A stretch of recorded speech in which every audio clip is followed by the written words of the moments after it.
तर जय हिंद मित्रांनो, स्वागत आहे तुमचं विदर्भ पोलीस पॉइंट. तर आजचा व्हिडिओ एकदम स्पेशली होणार आहे पोलीस भरतीला. याच्यावरती या टॉपिक वरती 100% प्रश्न विचारला जातो मित्रांनो. तुम्ही कुठल्याही जिल्ह्यामध्ये फॉर्म भरला असेल तरी पण या नोट्स मधली माहिती जास्तीत जास्त येण्याचे चान्स आहेत मित्रांनो.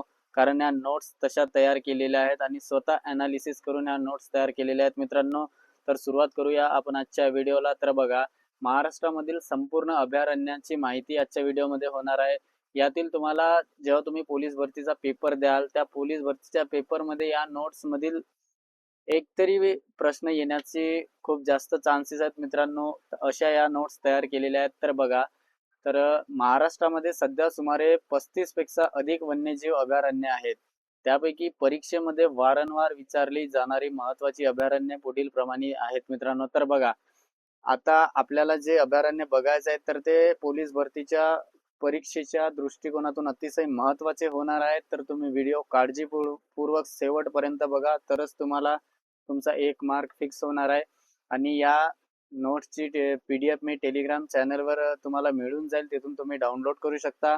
तर बघा, विदर्भ विभाग. तर सर्वप्रथम आपण विदर्भ विभागात येणारे अभयारण्य बघणार आहोत. तर बघा, अंधारी अभयारण्य. तर अंधारी अभयारण्य आहे मित्रांनो, तो चंद्रपूर जिल्ह्यामध्ये आहे. तर हा बऱ्याचदा परीक्षेमध्ये प्रश्न येऊन गेलेला आहे. तर तुम्ही व्यवस्थित ही माहिती तुमच्या वहीमध्ये लिहून घ्या. त्याच्यानंतर बोर अभयारण्य, हा देखील तुम्ही मागील झालेल्या प्रश्नपत्रिका बघा मित्रांनो, तेव्हाच तुम्हाला कळेल ते. तर बोर अभयारण्य हा वर्धा जिल्ह्यामध्ये आहे मित्रांनो. त्याच्यानंतर नागझिरा अभयारण्य, अगोदर गोंदिया किंवा भंडारा असे ऑप्शन मध्ये येत होते. त्याच्यानंतर आता त्याच्यामध्ये बदल झालेला आहे मित्रांनो. तर नागझिरा अभयारण्य हा आता गोंदिया जिल्ह्यामध्ये येतो, कारण भंडारा जिल्ह्याचे विभाजन झाल्यामुळे नागझिरा अभयारण्य हा गोंदिया जिल्ह्यामध्ये येतो मित्रांनो. त्याच्यानंतर परीक्षेमध्ये खूपदा रिपीट झालेला आहे भामरागड अभयारण्य किंवा भामरागड टेकड्या, असा प्रश्न येतो मित्रांनो तुम्हाला. तर ह्याचं ऑप्शन तुम्हाला गडचिरोली सिलेक्ट करायचं आहे. तर भामरागड अभयारण्य हे गडचिरोली जिल्ह्यामध्ये आहे. त्याच्यानंतर चपराळा, हा प्रश्न तर मित्रांनो खूपदाच परीक्षेमध्ये रिपीट झालेला आहे. तर हा येण्याचे जास्त चान्सेस आहेत. तुम्ही टेस्ट सिरीज जरी बघितले असाल, त्या टेस्ट सिरीज मध्ये सुद्धा तुम्हाला असे या प्रकारचे प्रश्न बघायला मिळत असतील. तर बघा, चपराळा अभयारण्य मित्रांनो हा गडचिरोली जिल्ह्यामध्ये आहे. त्याच्यानंतर प्राणहिता अभयारण्य, तर हा देखील मित्रांनो गडचिरोलीमध्येच आहे. त्याच्यानंतर कोका अभयारण्य भंडारा जिल्ह्यामध्ये आहे. त्याच्यानंतर उमरेड करांडला अभयारण्य हा नागपूरमध्ये आहे मित्रांनो. तर तुम्ही व्यवस्थित बघा मित्रांनो, तुम्हाला 100% तुमचा या नोट्स मधील 1 मार्क फिक्स होणार आहे मित्रांनो. आणखी समोर माहिती आहे, मी संपूर्ण माहिती या व्हिडिओच्या माध्यमातून तुम्हाला शेअर करीत आहे. तर तुम्ही व्हिडिओ शेवटपर्यंत नक्की बघा.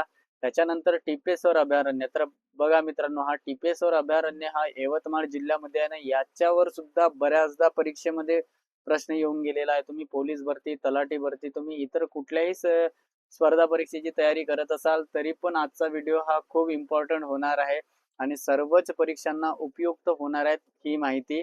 त्यासाठी तुम्ही व्हिडिओ शेवटपर्यंत बघा. त्याच्यानंतर पैनगंगा अभयारण्य हा यवतमाळ जिल्ह्यामध्येच आहे. त्याच्यानंतर आहे काटेपूर्णा अभयारण्य. तर काटेपूर्णा अभयारण्य हा अकोला जिल्ह्यामध्ये आहे मित्रांनो. त्याच्यानंतर परीक्षेमध्ये अनेकदा रिपीट झालेला हा महत्वाचा आहे मित्रांनो.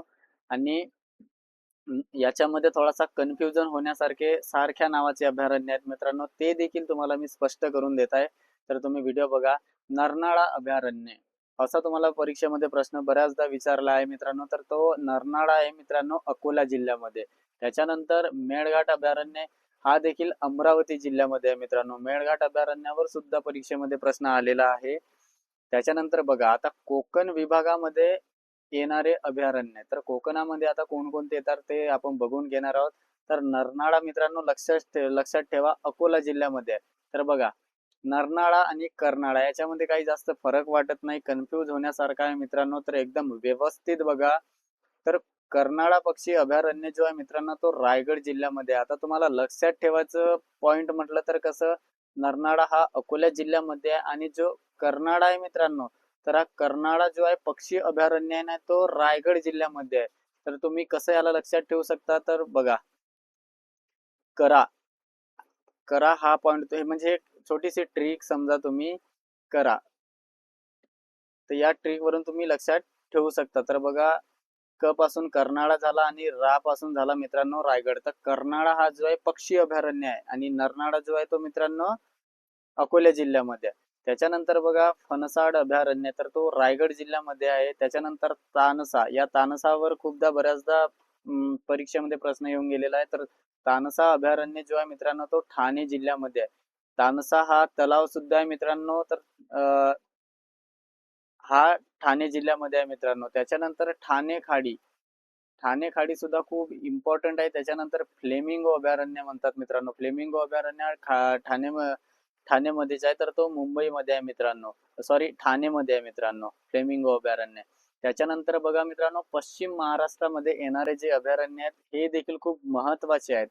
तर बघा, भीमाशंकर अभयारण्य, तर हा पुणे जिल्ह्यामध्ये आहे मित्रांनो. तर भीमाशंकर अभयारण्य कुठे आहे, तर तो पुणे जिल्ह्यामध्ये आहे. त्याच्यानंतर कोयना, कोयना आहे मित्रांनो सातारा. त्याच्यानंतर आहे चांदोली, चांदोली कुठे आहे, तर चांदोली आहे मित्रांनो सांगली, सातारा, कोल्हापूर. जर ऑप्शन मध्ये तुम्हाला या तीन पैकी कोणताही असेल तर त्याला सिलेक्ट करायचं आहे.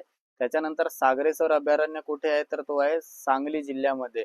सागरेश्वर, चांदोली, कोयना, भीमाशंकर हे सर्वच्या सर्वच परीक्षेच्या दृष्टिकोनातून खूप इम्पॉर्टंट आहेत मित्रांनो. तुम्ही माहिती व्यवस्थित क्लिअर करा, मी पुन्हा पुन्हा तुम्हाला सांगत आहे. त्याच्यानंतर बघा मयुरेश्वर, तर तो अभयारण्य आहे मित्रांनो पुणे जिल्ह्यामध्ये. त्याच्यानंतर कळसुबाई हरिश्चंद्रगड अभयारण्य, तर कळसुबाई आहे मित्रांनो अहमदनगर मध्ये. आणि कळसुबाई हा महाराष्ट्रातील सर्वोच्च शिखर असल्यामुळे तो अहमदनगर जिल्ह्यामध्ये आहे ना. त्याची उंची जरी म्हटलं तर 1646 मीटर आहे मित्रांनो. लक्षात ठेवा, मागील व्हिडिओ मध्ये मी तुम्हाला या प्रश्नाचा जिल्हा कळसुबाई शिखर कोणत्या जिल्ह्यात आहे हा प्रश्न तुम्हाला कमेंट मध्ये त्याचं उत्तर सांगायला सांगितलं होतं मित्रांनो. त्याच्यानंतर बघा, रेहेकुरी काळवीट अभयारण्य हा अहमदनगर जिल्ह्यामध्येच आहे मित्रांनो. तर अहमदनगरचे एक नवीन नाव सांगतो मित्रांनो तुम्हाला, तो अहिल्यानगर आहे मित्रांनो. तर आता हा पूर्वीचा नाव होता अहमदनगर, तर त्याचे नवीन नाव आहे मित्रांनो अहिल्यानगर. तुम्ही हे छोटे छोटे पॉइंट्स माहिती ठेवा. त्याच्यानंतर नांदूर माध्यमेश्वर पक्षी अभयारण्य, तर तो नाशिक जिल्ह्यामध्ये मित्रांनो. IMP आहे मित्रांनो, आणि आपण सर्वच्या सर्वच माहिती IMPच देत असतो. त्याच्यामुळे नवीन असाल तर आपल्या विदर्भ पोलीस पॉइंट या चॅनलला सबस्क्राईब करा आणि टेलिग्राम चॅनल जॉईन करून घ्या. त्याच्यानंतर बघा मित्रांनो, मराठवाडा विभागामध्ये येणारे जे अभयारण्य आहेत तर ते आता बघणार आहोत आपण. तर बघा, जायकवाडी पक्षी अभयारण्य, तर हा छत्रपती संभाजीनगर या जिल्ह्यामध्ये आहे मित्रांनो. तर IMP आहे मित्रांनो. त्याच्यानंतर छत्रपती संभाजीनगरचे पूर्वीचे नाव असा तुम्हाला परीक्षेमध्ये प्रश्न आले तर त्याचं आहे मित्रांनो औरंगाबाद. औरंगाबादचे नामकरण झाले आहे मित्रांनो छत्रपती संभाजीनगर. त्याच्यानंतर येडशी रामलिंग अभयारण्य, तर तो आहे मित्रांनो धाराशिव. तर धाराशिव हा जिल्हा कोणत्या जिल्ह्याच्या विभाजनामधून तयार झालेला आहे मित्रांनो, तर हा कमेंट मध्ये सांगायचा आहे तुम्हाला. त्याच्यानंतर लोणार अभयारण्य, तर लोणार आहे मित्रांनो बुलढाणा. तर हा कित्येकदा परीक्षेमध्ये प्रश्न येऊन गेलेला आहे मित्रांनो. याला तुम्ही वहीमध्ये स्टार मार्क करून ठेवा. त्याच्यानंतर उत्तर महाराष्ट्र, तर उत्तर महाराष्ट्रामध्ये येणारे बघा मित्रांनो अनेर धरण, तर ते धुळे जिल्ह्यामध्ये आहे मित्रांनो. त्याच्यानंतर यावल, यावल आहे मित्रांनो जळगाव या ठिकाणी. तर समोरची माहिती आणखी बघा मित्रांनो, जे परीक्षेसाठी अत्यंत महत्वाची अभयारण्य आहेत मित्रांनो, आणि यांच्यावर वारंवार परीक्षेमध्ये प्रश्न येऊन गेलेले आहेत. तर बघा, तर आहे भीमाशंकर. भीमाशंकर म्हटले अभयारण्य, तर ते पुणे जिल्ह्यामध्ये आहे मित्रांनो. त्याच्यानंतर कर्नाळा, कर्नाळा हा रायगड जिल्ह्यामध्ये आहे मित्रांनो. तर या कर्नाळा आणि अर्नाळा यातील फरक तुम्हाला सांगितलं होतं मी. अर्नाळा जो आहे मित्रांनो तो सॉरी नरनाळा जो आहे मित्रांनो तो अकोला जिल्ह्यामध्ये आहे, आणि कर्नाळा जो आहे तो रायगड मध्ये आहे. तर याची ट्रिक आहे मित्रांनो करा. करा हा शब्द तुम्ही लक्षात ठेवा. तर कर्नाळा हा रायगड जिल्ह्यामध्ये आहे. त्याच्यानंतर नागझिरा, नागझिरा हा गोंदिया जिल्ह्यामध्ये येतो मित्रांनो. त्याच्यानंतर मेळघाट जो आहे मित्रांनो अमरावती या जिल्ह्यामध्ये आहे. त्याच्यानंतर बोर, बोर हा वर्धा जिल्ह्यामध्ये आहे मित्रांनो. टिपेश्वर आहे यवतमाळ जिल्ह्यामध्ये. त्याच्यानंतर कळसुबाई जो आहे मित्रांनो तो आहे अहमदनगर किंवा अहिल्यानगर, अहिल्यानगर. तर माहिती व्यवस्थित तुम्ही लिहून घ्या मित्रांनो. त्याच्यानंतर सागरेश्वर आहे मित्रांनो सांगली जिल्ह्यामध्ये. सागरेश्वर आहे सांगली या जिल्ह्यामध्ये. त्याच्यानंतर आहे नांदूर माध्यमेश्वर, तर तो आहे नाशिक जिल्ह्यामध्ये. त्याच्यानंतर जायकवाडी आहे संभाजीनगर, संभाजीनगर किंवा औरंगाबाद. आता ऑप्शन मध्ये जो राहील तर शक्यतो छत्रपती संभाजीनगरच राहील मित्रांनो, कारण त्याचे नामकरण झालेले आहे. तर जायकवाडी जरी विचारलं असेल तुम्हाला तर तो छत्रपती संभाजीनगरच ऑप्शन सिलेक्ट करायचा आहे. त्याच्यानंतर रेहेकुरी, तर तो आहे अहमदनगर. काडविटांसाठी प्रसिद्ध आहे मित्रांनो तो ठिकाण रेहेकुरी. तर तुम्हाला ही माहिती व्यवस्थित लिहून घ्यायची आहे. त्याच्यानंतर बघा खाडे फ्लेमिंगो अभयारण्य, तर हे ठाणे खाडी आहे मित्रांनो. फ्लेमिंगो अभयारण्य तर रोहित पक्ष्यांसाठी प्रसिद्ध आहे. तर परीक्षेमध्ये खूपदा रिपीट झालेली आहेत मित्रांनो ही सर्व माहिती. मी पुन्हा पुन्हा तुम्हाला सांगत आहे. तर तुम्ही व्यवस्थित बघा आणि इथंच तुमचा 1 मार्क फिक्स करून ठेवा. त्याच्यानंतर बघा लक्षात ठेवण्यासारखे बघा, आता महाराष्ट्रामधील पहिल्या पक्षी अभयारण्य असा जरी परीक्षेमध्ये प्रश्न आला तुम्हाला तर त्याचं उत्तर तुम्हाला हा कर्नाळा, जो की रायगड जिल्ह्यामध्ये आहे. आणि करा ही त्याची ट्रिक आहे मित्रांनो. तर व्यवस्थित लक्ष देऊन तुम्ही व्हिडिओ बघा. त्याच्यानंतर काळविटांसाठी प्रसिद्ध असलेला अभयारण्य कोणता, तर तो आहे मित्रांनो रेहेकुरी. त्याच्यानंतर रोहित फ्लेमिंगो पक्ष्यांसाठी प्रसिद्ध असलेले ठिकाण कोणते, तर तो आहे ठाणे खाडी मित्रांनो. त्याच्यानंतर वाघांसाठी प्रसिद्ध असलेला अंधारी आहे, मेळघाट आहे आणि नागझिरा आहे मित्रांनो. त्याच्यानंतर ताडोबा सुद्धा आहे मित्रांनो. ताडोबा हा आहे चंद्रपूर जिल्ह्यामध्ये, चंद्रपूर ताडोबा.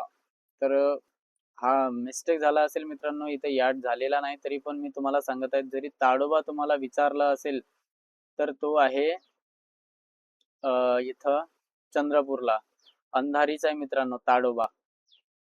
हा जो ठिकाण आहे तो ताडोब्यामध्येच आहे, अंधारी, चंद्रपूर जिल्ह्यामध्ये. तर आपण आता संपूर्ण माहिती बघितलेली आहे मित्रांनो. माहिती कशी वाटली तुम्ही कमेंट मध्ये सांगा.